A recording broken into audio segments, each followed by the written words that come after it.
Good morning, everybody. Thank you. Yeah, good morning, everybody. This is a pretty august crowd. I'm not sure that there are people in the crowd who know a lot more about the Chevra Kadisha than I do, and about the traditions of burial than I do.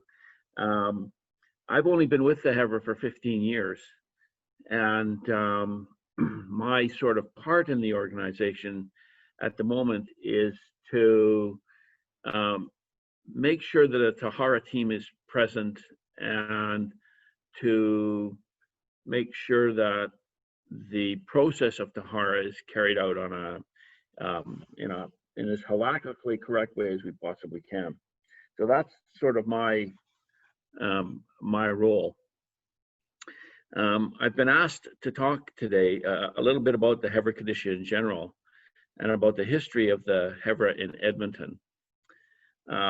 Before I start, I would like to thank the individuals who have offered guidance and advice in the preparation of this talk. It is more than likely if I list them, I will forget somebody. It's one of the perks of age.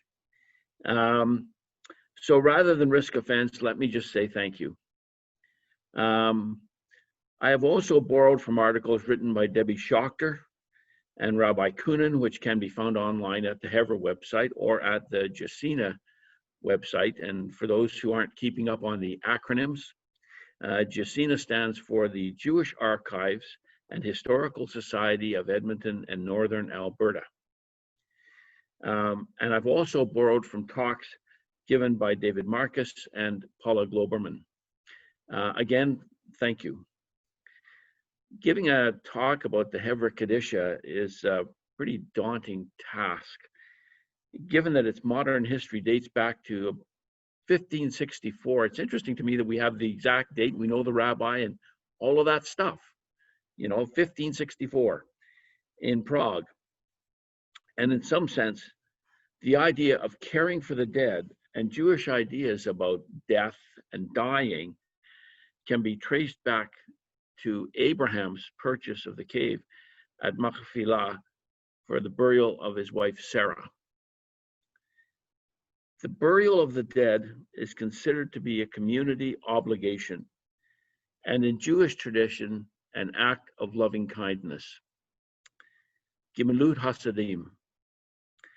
Basically, the Chevra Kadisha in general, and in Edmonton in particular, is charged with the duty of preparing the body for burial and then to ensure that this happens in as timely and halakhically correct way as possible. It is equally important to ensure that this process happens in such a way that the dignity of the person is preserved and that they are shown the utmost respect.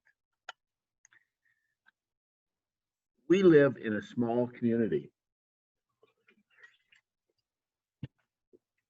The Chevra in Edmonton is composed of volunteers. The only paid person is the cemetery caretaker. This is not necessarily the case in other communities, but it is the case here. The members come from all parts of our community, and many are multi-generational members. As a consequence of these factors, it is not unusual to find yourself preparing the body of an acquaintance or maybe even a friend. This can be a gut-wrenching, heartbreaking, tear-inducing, and ultimately humbling experience. But it can also be profoundly spiritually uplifting. I often find myself having a little conversation with the deceased. Usually I'm seeking their forgiveness and suggesting they deserve better, but assuring them that we will get through this. Part of our job is to guide families through the process. This includes a meeting with the family and planning a funeral, usually within 24 to 48 hours. But the process starts with a call to the Chevra phone, which is with a volunteer at all times. That is to say, if you need to talk to us, we are available 24/7, 365. Currently, there are around 60 volunteers, including men and women, in Edmonton's Chevra Kadisha. I suppose It is natural for a member of a burial society to find cemeteries interesting. And I confess that is the case for me. One of my great failings as a researcher is that I tend to get hijacked by the topic, and I tend to wander a bit. So please bear with me. I've been in cemeteries, and in particular Jewish cemeteries, in many of the places I travel to over the course of the years. I find it interesting that when you go traveling, especially in Europe, you tend to, if you're with a guide, you tend to see a lot of churches. And frankly, I'm churched out. I've seen as many churches as I need to see. But cemeteries, I can see as many of those as they have around. I found the Recoleta Cemetery, for example, in Buenos Aires, particularly interesting with its houses for the dead. It is not a Jewish cemetery, but there are Jews buried there. Although buried is not quite the right term, the dead are housed in mausoleums, for the most part, above ground. It's a fascinating place. I was literally moved to tears at the Canadian and American cemeteries in Normandy, and found myself placing a stone on a Star of David in St. Kadisha for a young soldier. And then there is the old Jewish cemetery in Prague. To me, it was a holy place. The silence there is deafening, and Jewish persecution is written on the very stones of civilization. The Edmonton Cemetery is also one of my favorites. I guess in part because I have been involved in the Chevra, and ultimately, someday, I may well be one of the residents. Also in part because the history of the place speaks to me of the history of Edmonton and Judaism's place in our broader society. The story of the cemetery here really in Edmonton, and in fact everywhere, Jewish cemeteries, really begins with the Torah. Specifically, Genesis 3:19 says, "Dust you are, and to dust you shall return." And further, we are instructed in Deuteronomy 23:21 that we must bury him the same day. Now, an interesting sort of sidelight about that is that particular conversation is in the context of a capital crime. And specifically, the Torah says that we are not allowed to put people on a spike for display. God finds this an offense, and therefore we must bury them within the same day, regardless of what they may have done in their lifetime. Now, this gives rise to much Jewish tradition around the death and dying. Edmonton's Jewish history dates back to the arrival of Abraham and Rebecca Crystal in 1893. Abe was a notable clothier and foundational in Edmonton's budding Jewish community. Forming the Edmonton Hebrew Association, which seems to have functioned as a burial society in 1906 with 9 other men that included Mr. Al Frankenberg, Mr. Harris Imey, Mr. A. Spears, Mr. C. Sugarman, Mr. D. Siles, S-I-L-E-S, Mr. J.S. Berkman, Mr. D. Boyaner, Mr. William Diamond, and Mr. Hyman Goldstick. And if you've been around the Edmonton Jewish community for very long at all, some of those names are pretty familiar names, and they're still around today. Traditionally, the beginning of a Jewish community is marked by the establishment of a school and a cemetery, usually before there is a synagogue. As far as I can tell, about the same time as the Edmonton Hebrew Association was being formed in 1906, Mr. Crystal purchased the land for the existing cemetery at 7622 101st Avenue. An interesting bit of trivia is that at that time, I suspect, and maybe Bill Dolman later has a better feel for this, I suspect at that time that it would probably have been outside the city limits, probably on farmland and in a new province with a decidedly Christian ideological slant. But now, by today's standards, it is a short ride from where the Jewish community was centered at the time, in the area around 95th Street in Edmonton's East End, and on the hill, just south of Jasper Avenue. However, going down the hill, across the river, and up the other side by horse and wagon is no easy task, especially in winter. Now, it is not unusual for history to be in an oral format. This can leave gaps in the story as oral interpretation strays from the facts. There is much about Edmonton's history that we just don't know, as documents and human sources get lost over time. For example, I find it unlikely that no one died between 1893 and 1907. And the question I had when sort of looking at the documentation is, what did they do about these people? They had no cemetery, no sort of formal Chevra Kadisha. How did they handle that? One can only assume that these men and women did the best they could, which is fundamentally what the Chevra does today.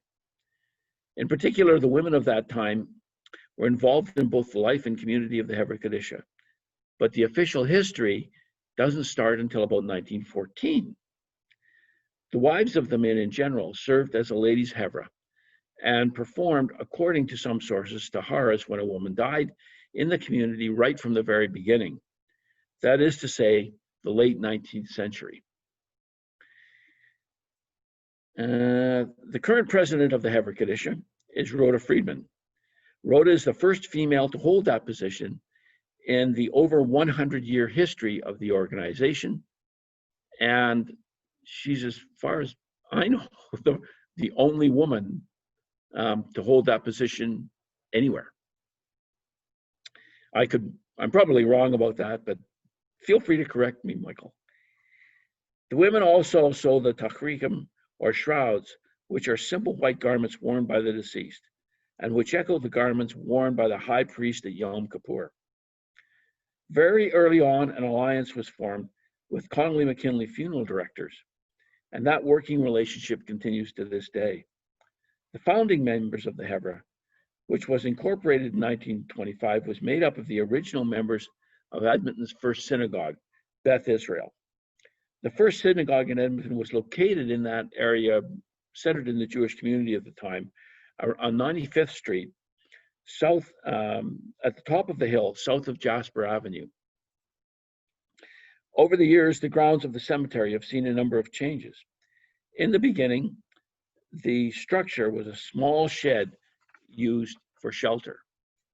I'm just going to back up a little bit here because I think I missed something.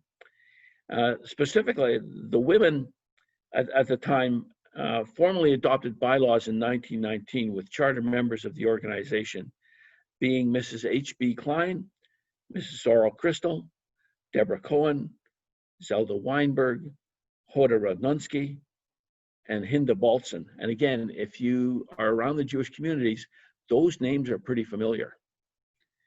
The men prepare men of the community for burial, and the women prepare women. Over the years, the grounds of the cemetery have seen a number of changes. In the beginning, the only structure was a small shed used for shelter. But in the 1930s, funding was put together to build a chapel on the grounds, and it was eventually renovated in the 1990s. The grave markers are cut to specific standards, and here's another little interesting bit about our cemetery. Oddly, the graves run north and south, rather than the traditional east and west. Why this is the case, no one seems to know, except to say it has always been done that way. What is also unique about our cemetery is that it serves all denominations in the community, Orthodox, Conservative, and Reform. One of my Chevra buddies, who is unfortunately on a trip to Regina this morning, is very fond of saying, "We don't grade Jews." Another interesting fact is that the fence and gates were designed by a former blacksmith to the Tsar of Russia, a gentleman by the name of Lev Agronov. They are an incredible piece of ironwork that frequently goes unnoticed. The current building, the Hesed Shalemes, which members of Beth Ora know well, which has a Tahara room, an office, and a chapel, was built in 1963. In addition, after World War II, a cenotaph was erected, and in the 1970s, a Holocaust memorial was also erected. These two structures form centerpieces for community observances of Remembrance Day and Yom HaShoah, and for reflection. The lifetime of any cemetery is strictly limited by the space available. Currently, the Chevra is in the process of developing a new site on 156th Street near the St. Albert Trail for future use. There is still quite a bit of work to do on this cemetery, but it should be ready in the very foreseeable future. Now, there's an incredible amount of information available online, including the Jacina website. And if you are at the cemetery, there's a guide that you can use to find a particular grave site, which was developed through Jacina. Now, if anybody has anything they would like to add or any questions, I'll be happy to try and answer them. Okay, first of all, thank you very much. And I want to ask a question, and then it would be great if other people can ask questions. Sure. And yeah, what's Tahara? You said Tahara a few times, but perhaps you can say something about what Tahara is. Oh, yeah. Okay, so my job within the Chevra in Edmonton, and all of us have sort of jobs that we do. My job is to go into the Tahara room and prepare the body for burial. Now, this includes the removal of, now to be clear here, I'm in charge of the males and the ladies do something separate. So when a male dies in Edmonton, I go in with a group of usually three other men from the Chevra, and we remove all of any clothing that they might have on. We wash the body. Ritually, we pour water over the body, and there's a specific process that we go through. Normally, what we do is we wash the body with water, and then we pour the water over top and drain the body, dry it, and then dress it in the tachrikum, or the shroud clothes, which consists of a pair of pants, a hood, two shirts, sort of a simple shirt that goes underneath, and then a collared white linen shirt that goes on top, a belt, ties around the legs. Now, the important thing to know about this is that the garments are, as I stated in my talk, sewn by the ladies. And the whole purpose of all of this is to make sure that the body decomposes as quickly as possible. And the garments are designed to decompose quickly, or to shred quickly. And then we take the body. Once we've got it dressed, we take the body, we put it in the coffin, which is built without nails.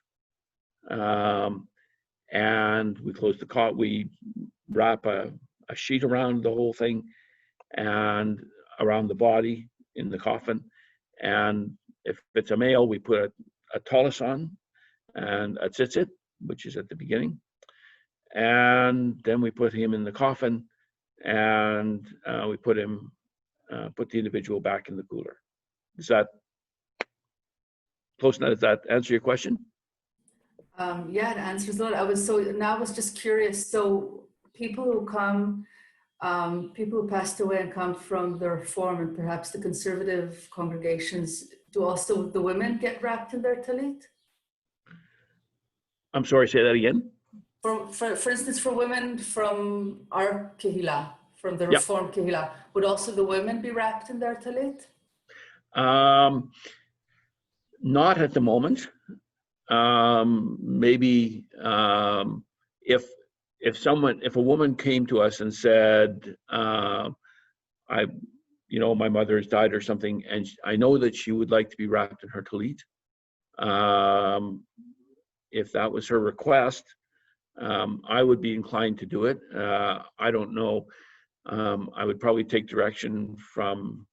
I'd probably talk to Rhoda about it and see what she has to say, and maybe Dave Marcus, who is the vice president, could answer that maybe a little better. David, are you there?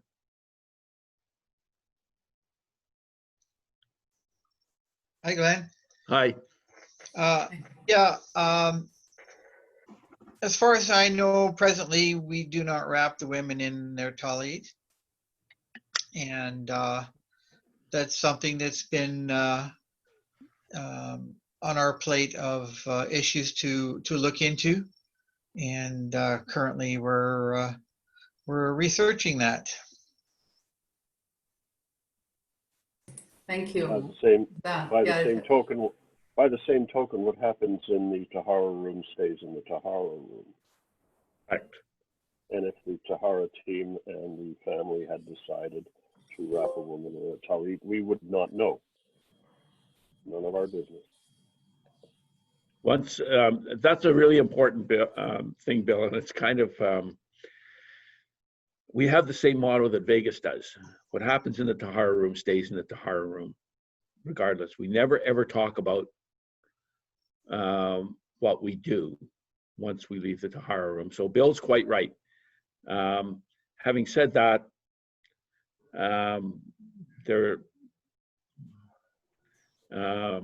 I guess if I was leading the team in the Tahara room that was doing it for a woman, not that I would be inclined just to do it and kind of keep my mouth shut.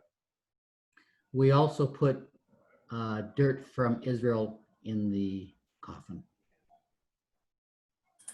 Right. So that's an interesting point. So you put, is it like a little pouch of dirt, or actually, is it... yeah. The important thing is that the dirt be consecrated. At the moment, we've had some trouble getting supplies of that, so we're sort of waiting for some new dirt. So while we've been doing that, we've been using consecrated dirt from our cemetery.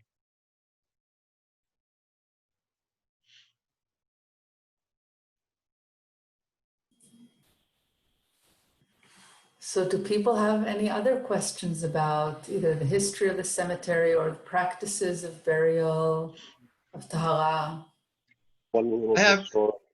One small historic addition, Glenn. I don't know if I didn't hear you mention it.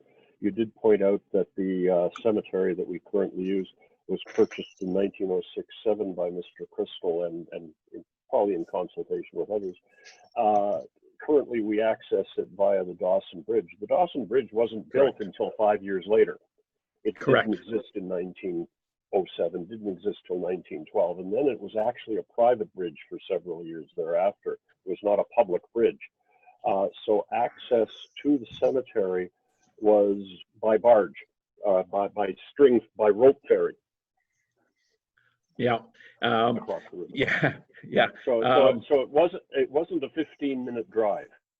It was half a day to get there on the one hand, and it was outside the city, which again is traditionally in Eastern Europe where the cemetery was, outside the town, outside the village, outside the community, but close to the community. Yeah. All of that's very interesting. What amazes me is it was a liberal government at the time. The first government of Alberta was a liberal government. Now, and that doesn't mean what it does today, right? And a Christian government. And basically, they were taking up farmland to put a Jewish cemetery in. So I'm kind of I'm amazed by their tenacity. It could not have been an easy thing to get permission to buy the land and do this, right? But they seem to get it done. So it was it's pretty amazing thing. Just a note to your reference to the mausoleums, Glenn. Yeah. For the folks that are not too familiar with our cemetery, when you're out there, if you will note that we do have some of the above ground mausoleums out there. However, as with the Jewish custom, there is nobody in those mausoleums. They are buried below in the ground. Yeah. Yeah, it's pretty, the injunction to bury is pretty clear. Glenn, you might want to share what we do during the COVID era as well. Oh, yeah. I think I'm going to defer to David on that. Yes, so currently we are following the phase 1 recommendations when it comes to a funeral at the cemetery, which entails that all funerals are at the graveside. We are not using our chapel, and we are limited to 15 people in attendance to the funeral. With respect to unveilings that are happening now, we are respecting the 50-person allowed for the unveilings, as long as everybody social distances. Again, there'll be social distancing at the graveside, as well as everyone is required to wear a mask and proper gloves.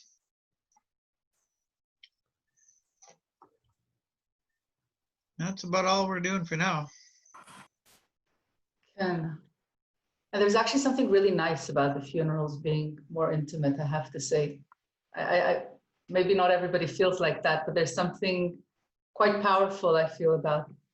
But there's a question here from Stephanie about embalming. And I saw there was some reference, but Stephanie, would you like to maybe share it with everyone? And maybe we can talk about that a bit. Sure. I just had some questions. I don't know who decides this, if it's a federal or a provincial mandate about embalmment or embalming. I know that we don't, and I was just wondering how and when that right was won, essentially, if that was something that had existed before, you know, Edmonton sort of existed, or if that was something that had to be negotiated. Yeah, no, that's halachah. Our tradition is that we bury the body intact. So that means, for example, and while I don't like to talk about specific incidences in the tahara room at all, if there's body fluid, we bury it with the body, right? So embalming is out. It's just not done. And like I say, that's halakha. That's sort of, that's pretty clear. I was just wondering how it was. Obviously, I assume that there were issues in the past with various governing bodies, the government in particular, sort of having to negotiate that because they would insist on embalming or something of that sort. Glenn, if you'd like me to answer that one Sure, for you. go ahead. In answer to your question, the Islamic community as well as the Jewish community have very similar burial practices. And we have an exemption from the province. And we've had that since the beginning. And that was negotiated by our founders. And we've never had a problem with that since. Okay, and that also applies, if I may, that also applies to the issue of concrete liners, which we also are exempted from requiring. Now, however, attached to that is, correct me if I'm wrong, Dave, Glenn, we have received in the past, because we also bury in the cemetery people who have passed away out of the country and are brought back to us because this is where they want to be buried or have wanted to be buried. And once in a while, we'll get back, because of international laws, a body that has been embalmed. But we bury that person. It's not their problem that they were embalmed. It is a government regulation that they were. But I'm not entirely sure how we handle when we have to send someone out of the country, and we've done that as well. Do they have to be embalmed? If so, we don't do the embalming. We asked Conway, that I would presume Conway McKinley would do that. Hi, it's Judith. I always thought that maybe concrete liners is another matter, but that embalming is really a custom. It's not a medical health, public health requirement, or am I wrong? Yeah, I just looked it up actually, and Alberta by law does not require embalming except when a body is being transported by common carrier. So there is no legal requirement to embalm except for that particular situation. Except when we're sending someone to Toronto to be buried That's in the right. Toronto cemetery, then there are issues. Yeah. By common carrier, that's right. That's the only stipulation in Alberta law, which then would, for religious reasons, you know, then a exemption would be necessary, right?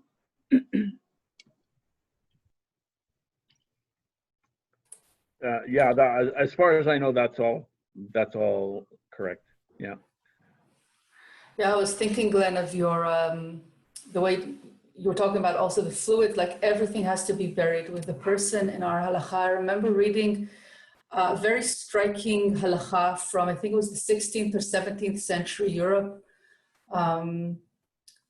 if I remember correctly. And they were talking about specific incidents where women who had died at birth and had bled to death at birth, they would be buried with all of their garments with the blood. Like all of this would be brought to the cemetery, presented in a sense that everybody's, you know, I always see it as a kind of, you know, cry out to heaven in a sense of, look what happened.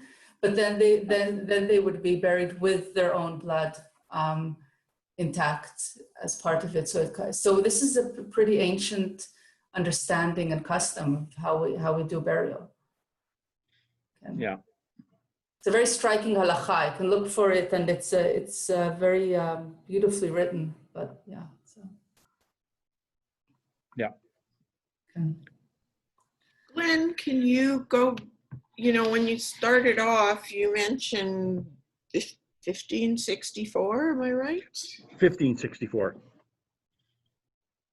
Can you summarize what was in that? Yeah, well, I wasn't there. I'm not quite that old.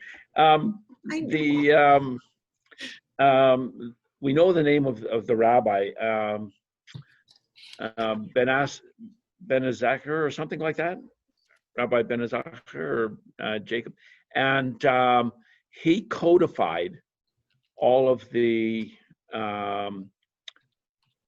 Jewish customs and codified how to bury somebody Jewishly, and they began doing that in Prague in about 1564. Now, Prague is a really interesting city in terms of Jewish history. They have what they call it the New Synagogue, which is a 16th century synagogue, or 13th. I'm sorry, my wife is correcting me. 13th century synagogue, and it's intact. And you can go and I've been in that synagogue, and you go and you sit in there, and it's not big, and it's very eerie. And on the wall, sort of almost absolutely unnoticed, is a little slit, and it's maybe 8 inches wide and about 1.5 feet long. And I'm looking at this and I'm thinking, what the heck is that for? And so I asked somebody and they said, oh, that goes to the women's room. That's so the women can look in. And that was it, right?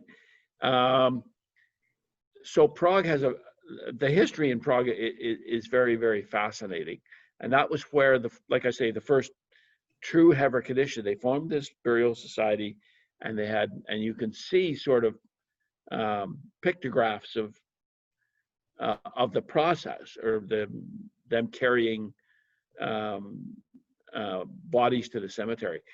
The Prague cemetery, the old cemetery, old Jewish cemetery in Prague, is so crowded because at some point in history and during the Second World War, for example, the Nazis would not give them any space to bury their dead.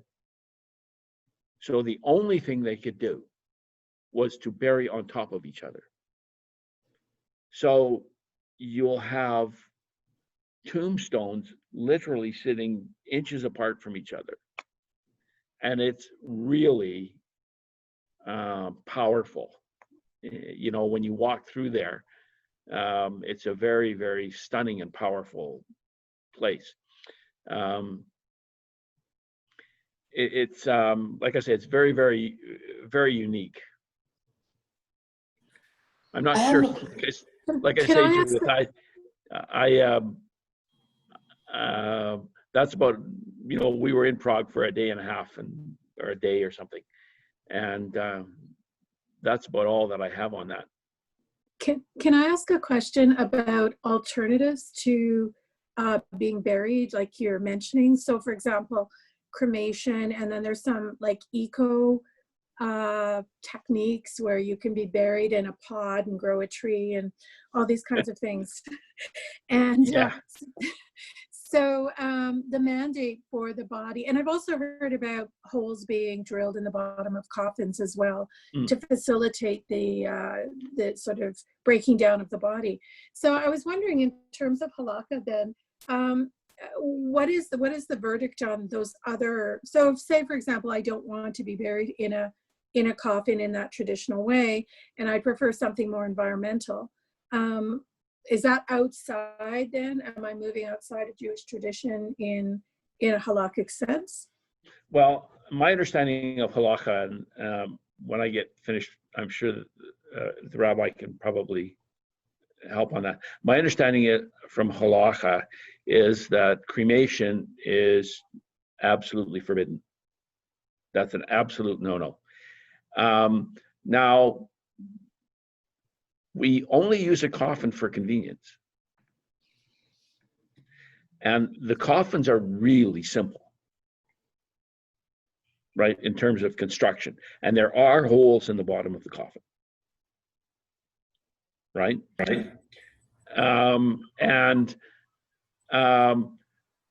I think, I could be wrong with it, but I think in Israel, I don't think they use coffins. Do they, Rabbi? No, not at all. There are no coffins. I was actually very surprised when I was here at the first funeral and I saw a coffin. Yeah, only soldiers get buried in coffins in Israel usually, and it's just because it's, you know, you don't always have a whole body, but usually it's just it's like a stretcher that you put. The body is wrapped in the shroud. If it's a man, it's with a talit also, and so you just see the body there wrapped up, of course, and no coffins, and only the body is placed into the ground. Mm-hmm.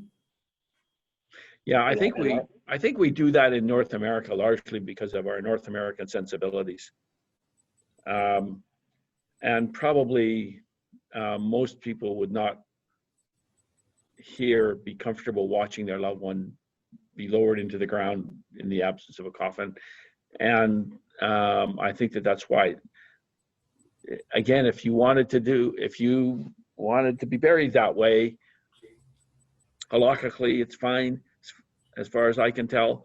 It would probably be up to Rhoda, and again, Dr. Marcus, whether or not we actually did that.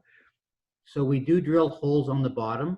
So no, Well, they come with that, Michael. I don't have a drill in the room. You've seen Well, that. you do have a drill, but you don't do it.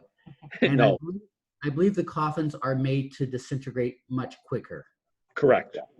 Yeah, they're plain pine wood, very simple, very soft wood. There's a cloth covering on the coffins these days for again, because the wood is so variegated that it makes them smoother, for want of a different expression.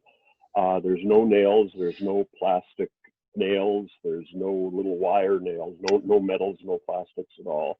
And not only are there holes in the bottom, but when the coffin is lowered into the grave, we actually have some, are they 2x4s or 4x4s? I think it's actually about a 1x6. Whatever. They're elevated above the ground level so that there's air underneath the coffin, so that what's the right word for it? Speeds the disintegration to a certain extent. It's as much as being natural as we can do. No embalming, very simple clothing, which is not colored, not dyed, the tachritim, no metal at all in the coffin, no plastic, just wood, the remains, and cloth, and earth. And the earth is slightly elevated on the bottom with holes to allow for air and other things to get into the coffin and get out of the coffin. Dorothy, you asked, so you get the answer. I have a question. I have a question. So you were talking about Prague, and you were talking about do we know of similar institutions, Chevra Kadishas, outside of the Ashkenazi world? In the same way that it's an organization? Yeah. Like I say, in Edmonton, because of where we are, you mean like Sephardic or something like that? What I mean is, do we have evidence of similar institutions like the Chevra Kadisha that you said you see the structure beginning in Prague? I'm sure there were burial, but do we have a burial society in the same structure that isn't Ashkenazi? Not in Edmonton specifically, but wherever. Yeah, no. Every community has its own minhag customs, right? And for example, a few years ago, there was a Chevra convention here in Edmonton. And the differences across Canada in minhag is pretty striking. For example, we have about 60 volunteers in total, right? And on the men's side, it's about 30-30. It's about split between the men and the women, roughly. For example, in Winnipeg, on the men's side, they have 5 people. That's it. And their tradition is very, very different. How they go about. I mean, fundamentally, they still sort of adhere to the same lines of halachah as we do. But there's only 5 guys, and that's it. So if something happens, they're the 5. And that they go in, they do their tahara, and that's it. A lot of larger centers, for example, rely on Jewish funeral homes, and I think to some extent, I think that's the case in Israel, where you have everybody is Jewish basically, apart from the Muslim community. And so there might be a Jewish funeral home, for example, in New York or something like that. So the volunteers are, they're all sort of paid employees. So traditions and minhags are different depending on where you are. But I think, I like to think that Edmonton is kind of unique in that way, that we have these volunteer people who just sort of show up, and it's the people in the Chevra are pretty impressive, you know. When I start phoning around for taharas to get people to go and do a tahara, these people just drop whatever they're doing and come. and, you know, no questions, no whining, you know, it just gets done, you know, which is pretty cool. And I think that that's kind of unique. In a lot of places, they rely on Jewish funeral homes, or they have commercial interests involved. Glenn, if I can further to answer the rabbi's question, and I refer back to Rabbi Kunin's article, which is online, where he's given a history of the Chevra Kadisha, and it doesn't, like, the Chevra Kadisha societies were around before 1564. However, they were in a different format than we know them today. Very similar to the old insurance companies, where insurance companies would only insure their members only and no other members.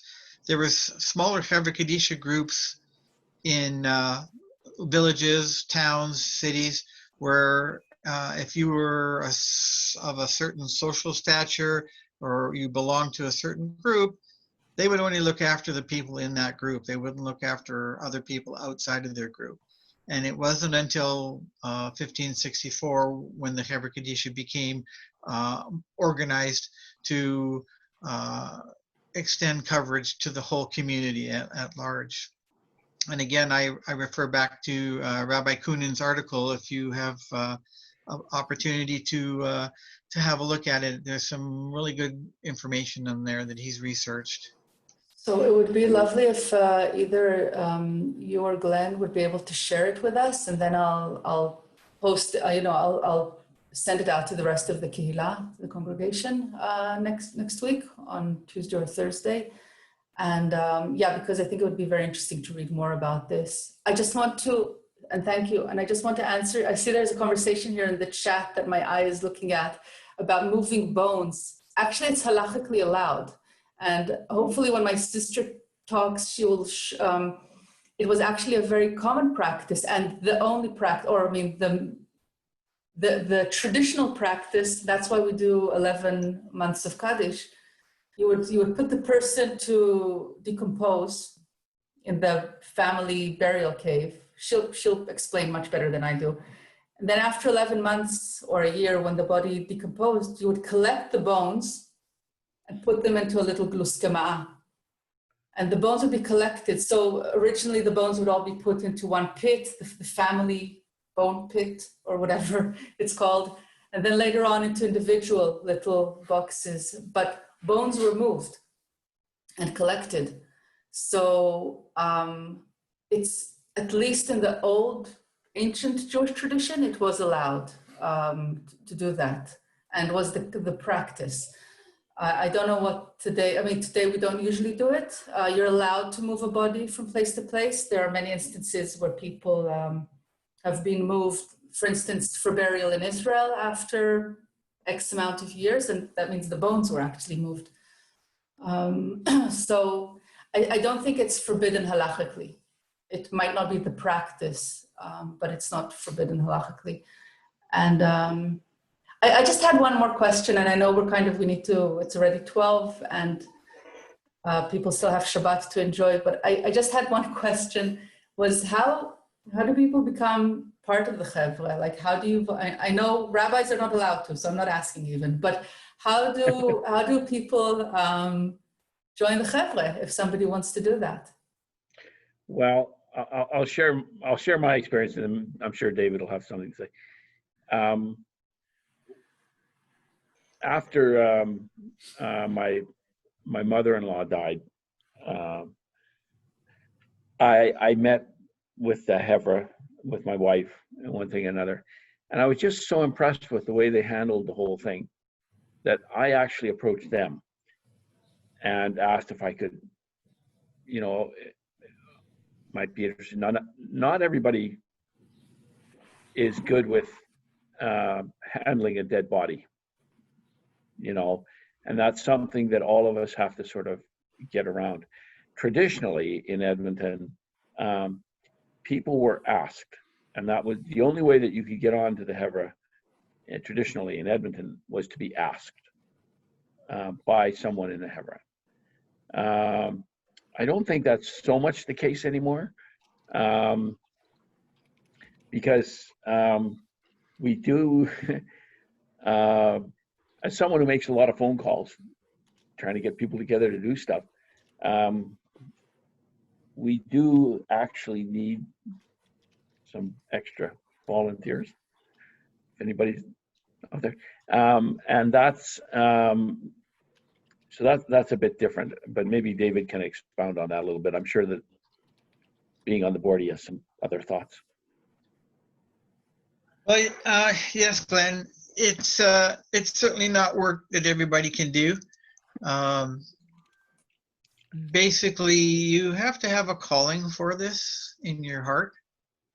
And it's not like joining a baseball team. You can't join the Chevra Kadisha to try it out and then you don't like it, or you can't join the Chevra Kadisha and only come out when you want to come out. We work on a very tight schedule. There's a lot of emotional issues that are charged between the family and the Chev members and other outside contractors we use. And you have to be able to react under a lot of extreme pressure with a very calm and quick thinking abilities. And so, as I say, it's not for everyone. It's actually not for most people because you have to be able to turn your emotions on and off. And a lot of people have difficulty doing that. And I would cite the example of anybody that's looking after an elderly parent. If you're looking after an elderly parent who is not well, it's extremely taxing to have to do that. And that's why you have home care people come to help you, because 99% of the people cannot do that themselves. It is just too difficult. And yes, we are looking for a few good men. And women. Yeah, from what I know. And women. Yeah, which is one reason I wanted us to have this talk today, because if by chance anyone here suddenly feels a calling, I think it would be a wonderful thing. So yeah, normally what happens is there's a sort of a 1 year break-in period. Now, normally what that means is we, you present your application, it gets voted on at the annual meeting, and provided everybody's in agreement and that, what we'll do is we normally bring you out to a tahara to observe, right? And then maybe if we have the opportunity, we might ask you to come to a tahara and be involved a little bit. And you can get involved as much in the tahara as you want or not. And that gives you a chance to see what we do and to decide whether or not at that time you're willing to make the commitment. And like I say, I phone people and they just, whatever it is they're doing, they just stop and they come and they do a tahara, or they go to the funeral or something. It's pretty impressive. And as Dave said, it can be, and as I said in my talk, it can be very emotionally jarring. I've been in the middle of a tahara and had to stop because I had to just sort of gather myself, and that's, like I say, I have this habit, and I've seen this with a lot of people who do taharas, this habit of stopping to talk to the deceased and apologizing and all this stuff. It's very emotionally, like I say, it can be very, very emotionally jarring, and you have to be able to deal with that.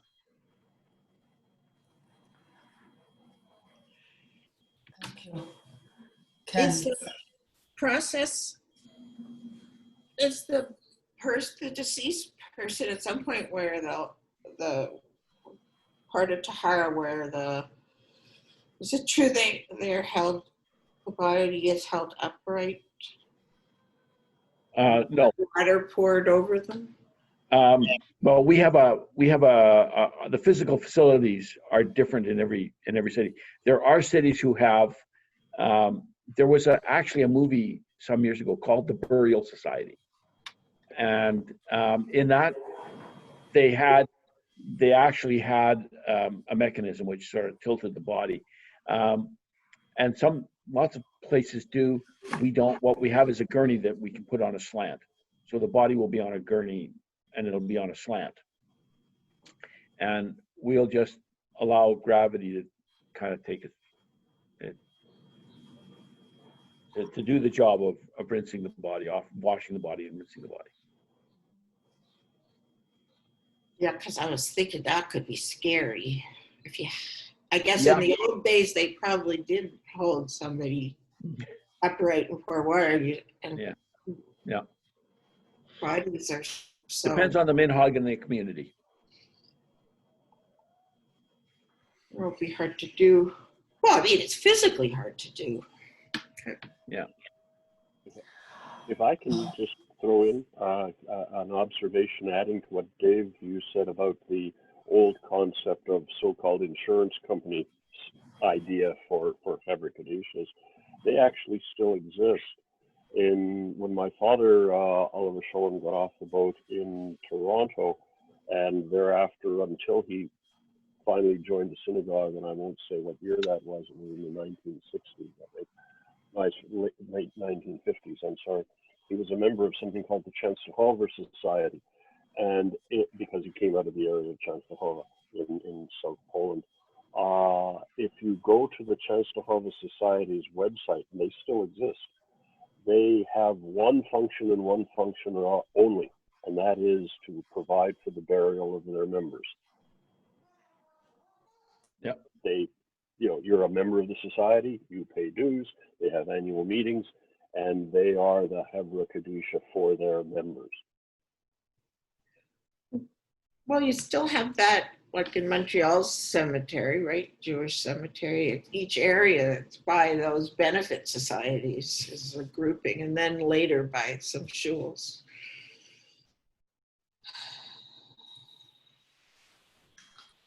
Tov. Okay, there's a lot to discuss. I still have many questions, but and I'm sure other people have questions, but I do think we need to wrap up here, and maybe it's an opening for a larger conversation if people feel that they want to know more and understand more, either theoretically or if they want to ask. Is there a minimum age of joining? Like, do you have to be a certain age to join? Or are people allowed to join once they're adults? David? Yes, we don't, we prefer not to take members who are raising their family at this time. We prefer to have members that their family is already grown up so that they don't have to take away time from their family life to come and do the work that we do. Okay. Sedel, that's good to know. Okay, so Besta, I want to say thank you very much to Glen for bringing all this information, and to our guests who were here with us from the Chevra to give us this all this information and knowledge. And it's mamash chesed shel emet. It's such an important function of this community, of this wider Jewish community. And whenever people ask me about the community in Edmonton, one of the first things, if not the first, is the Chevra Kadisha. I talk about the Chevra Kadisha here because I agree with you, Glen. I think the Chevra Kadisha here is very, very unique in the way that it functions and the way it actually brings the Jewish community together in Edmonton in a very beautiful and special way. So it was mamash a bracha, I think, for us to be able to share for you to share some of this knowledge with us today. And toda rabba. If people have any other questions, perhaps they can contact you, Glen. Sure. And if you or Dave could share Rabbi Cunan's article with us, when I'll upload this video, I'll put a link also to the article so people can read that. Yeah, it's at it's on the Jusino website, and on the I think it's also on our Chevra website. Mm-hmm. Yeah, you can. I mean, it's easily obtainable. Okay. Yeah, I have it on my desk here somewhere. I'll send you the link. That would be wonderful. So just to end, I'll share this one poem from a Siddur that I enjoy using, and I've actually used it at a few funerals. Okay, so it's a rendition of Kohelet. You can see it here. It's a kind of midrash on Kohelet. So I'll just read it for us. A time to be born again and again as we live, and a time to die again and again as we live. A time to plant seeds for the future, and a time to pluck up that which has been planted in the past. A time to kill that which harms us, and a time to heal and overcome the harm. A time to break down barriers between loved ones, and a time to build up hope for the journey to come. A time to weep in joy, and a time to laugh in pain. A time to mourn for what will not be, and a time to dance for what can be. A time to cast away stones, weapons of ignorance and mistrust, and a time to gather stones together, pearls of wisdom and compassion. A time to embrace life and living, and a time to refrain from embracing and brace oneself in solitude. A time to seek a friend, and a time to lose a part of yourself to another. A time to keep even that which hurts, and a time to cast away even that which comforts. A time to collect mementos from travels near and far, and a time to share one's treasures with others. A time to keep silent when there are no words, and a time to speak when there can be no silence. A time to love in spite of time, and a time to hate in spite of strength. Time for war with God, and a time for peace with God. So thank you very much, and Shabbat Shalom. And Ken, I hope we have a good month ahead of us, even though it's leading up to Tisha B'Av. Thank you very much. I should say Kena Hora and Yasha. Thank you. Good night, everybody.